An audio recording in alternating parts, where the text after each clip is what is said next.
Hello बच्चों, कैसे हो आप सब। बच्चों, आज हम अपनी हिंदी की पाठ्य पुस्तक कक्षा 8 मल्हार का पाठ 7 मत बांधो, जो कि एक कविता है, पढ़ेंगे। पहले कविता पढ़ते हैं, उसके बाद शब्दार्थ करेंगे। तो चलिए शुरू करते हैं। इन सपनों के पंख न काटो, इन सपनों की गति मत बांधो। सौरभ उड़ जाता है नभ में, फिर वह लौट कहाँ आता है। बीज धुली में गिर जाता है जो, वह नभ में कब उड़ पाता है। अग्नि सदा धरती पर जलती, धूम गगन में मंडराता है। सपनों में दोनों ही गति हैं, उड़कर आंखों में आता है।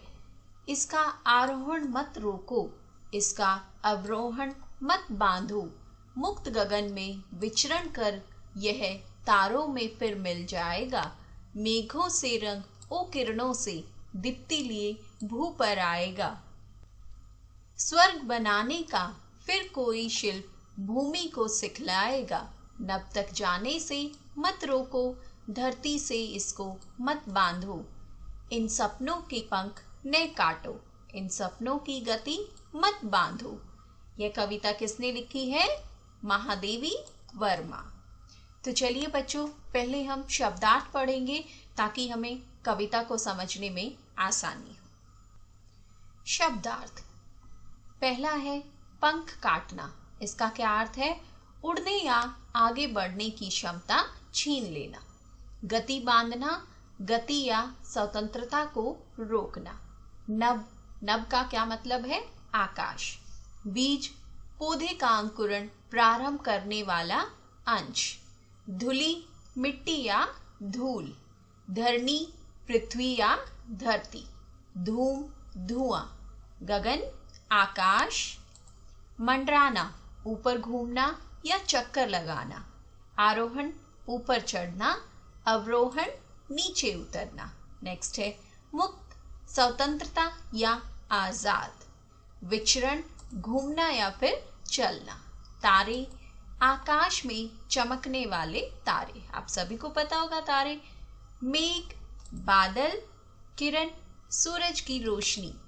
दीप्ति, चमक या प्रकाश। नेक्स्ट है शिल्प, कला, निर्माण का तरीका। सिखलाना, सिखाने का तरीका। स्वर्ग, सुंदर या सुखद स्थान। तो चलिए बच्चों, अब हम अपनी कविता समझते हैं। तो बच्चों, इस कविता में कवित्री महादेवी वर्मा क्या कहती है? वो कहती है कि हमें अपने सपनों को रोकना या बांधना नहीं चाहिए। जैसे पक्षी आकाश में उड़कर लौटकर नहीं आते हैं और बीज मिट्टी में गिरकर ही क्या बन जाते हैं? पेड़ बन जाते हैं। वैसे ही सपनों को भी अपनी गति और उड़ान चाहिए। सपने कभी ऊपर उठते हैं, कभी नीचे आते हैं, लेकिन उनका आना जाना ही उनको क्या बनाता है? उन्हें और सुंदर बनाता है। यदि उनको रोका जाएगा तो उनका उद्देश्य पूरा नहीं होगा। सपनों को खुला आकाश देना चाहिए ताकि वे अपनी पूरी चमक और रंग लेकर धरती को क्या बना सके? धरती को और अधिक सुंदर बना सके। इन सपनों के पंख न काटो, इन सपनों की गति मत बांधो। सौरभ उड़ जाता है नभ में, फिर वह लौट कहाँ आता है। बीज धूलि में गिर जाता जो, वह नभ में कब उड़ पाता है। सो इन पंक्तियों में कवित्री महादेवी वर्मा क्या कहती है? वो कहती है कि सपनों के पंख मत काटो और उनकी उड़ान को मत रोको। सपनों की गति को मत बांधो।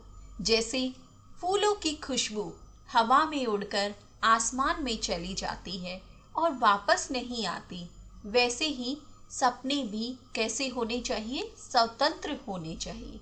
अगर बीज को मिट्टी में गिरने से रोक दिया जाएगा तो वह कभी पेड़ बनकर आसमान तक नहीं पहुंच सकता है।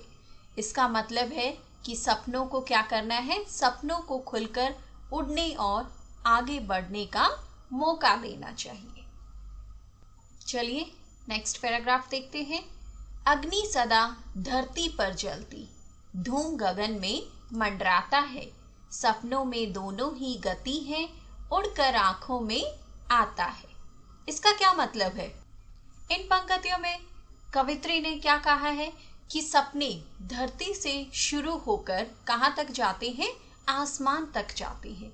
जैसे आग धरती पर जलती है और उसका धुआं कहाँ उड़ता है? आसमान में उड़ता है। वैसे ही सपने भी धरती से उठकर हमारी आंखों में क्या लाते हैं? नई चमक लाते हैं। सपनों में इतनी ताकत होती है कि वे हमें ऊंचा उठाते हैं और नई उम्मीदें देते हैं। नेक्स्ट है, इसका आरोहण मत रोको, इसका अवरोहण मत बांधो, मुक्त गगन में विचरण कर यह तारों में फिर मिल जाएगा, मेघों से रंग ओ किरणों से दीप्ति लिए भू पर आएगा। इसका आरोहण, आरोहण का क्या मतलब है? ऊपर उठना। अवरोहण यानी नीचे आना। गगन, आकाश शब्दार्थ मैंने पहले ही आपको कराए हैं, तो एक बार आप पीछे जाके देख लीजिएगा। मेघों यानी बादलों, भू धरती। सो चलिए इस पैराग्राफ को समझते हैं। सो इन पंक्तियों में कवित्री क्या कहती है कि सपनों को आरोह मत रोको, इनका आरोहण मत रोको, यानी सपनों को ऊपर उठने या नीचे आने से नहीं रोकना चाहिए। सपने स्वतंत्र होकर आसमान में तारों और बादलों के बीच घूमते हैं। वे बादलों से रंग और सूरज की किरणों से रोशनी लेकर धरती पर लौटते हैं। इसका मतलब है कि सपने हमें नई प्रेरणा और सुंदरता देते हैं। चलिए नेक्स्ट पैराग्राफ देखते हैं। स्वर्ग बनाने का फिर कोई शिल्प भूमि को सिखलाएगा, नब तक जाने से मत रोको, धरती से इसको मत बांधो, इन सपनों के पंख न काटो, इन सपनों की गति मत बांधो। इन पंक्तियों में कवित्री क्या कहती है कि सपने हमें धरती को स्वर्ग बनाने का तरीका सिखलाते हैं। हमें सपनों को धरती से बांधने या आसमान तक जाने से रोकने की कोशिश नहीं करनी चाहिए। सपनों को स्वतंत्रता देने से वे हमें क्या दिखाते हैं? नई राह दिखाते हैं और दुनिया को और सुंदर बनाने में मदद करते हैं। सो इस कविता में क्या बताया गया है बच्चों? इस कविता से हमें क्या शिक्षा या सीख मिलती है? इस कविता में कवित्री महादेवी वर्मा क्या कहती है कि हमें अपने सपनों को रोकना नहीं चाहिए। जैसे पक्षी आकाश में स्वतंत्रता के साथ उड़ते हैं, वैसे ही सपनों को भी स्वतंत्रता देनी चाहिए। सपने हमें क्या देते हैं? नई ऊंचाइयों तक ले जाते हैं और नई सोच देते हैं। अगर हम सपनों को बांधेंगे या उनकी उड़ान को रोकेंगे तो कभी पूरे नहीं होंगे। यह कविता हमें यह सिखलाती है कि हमें अपने सपनों को खुलकर जीने देना चाहिए, उनकी गति को नहीं रोकना चाहिए, ताकि वे हमें बेहतर इंसान बनने और कुछ नया करने की प्रेरणा दे सके। आशा करती हूँ कि आप सबको यह कविता अच्छे से समझ आ गई होगी। अगर आपको मेरी वीडियो पसंद आए तो मेरी वीडियो को लाइक और मेरे चैनल को सब्सक्राइब कीजिए, ताकि आगे भी आपको ऐसी ही वीडियोस मिलती रहे।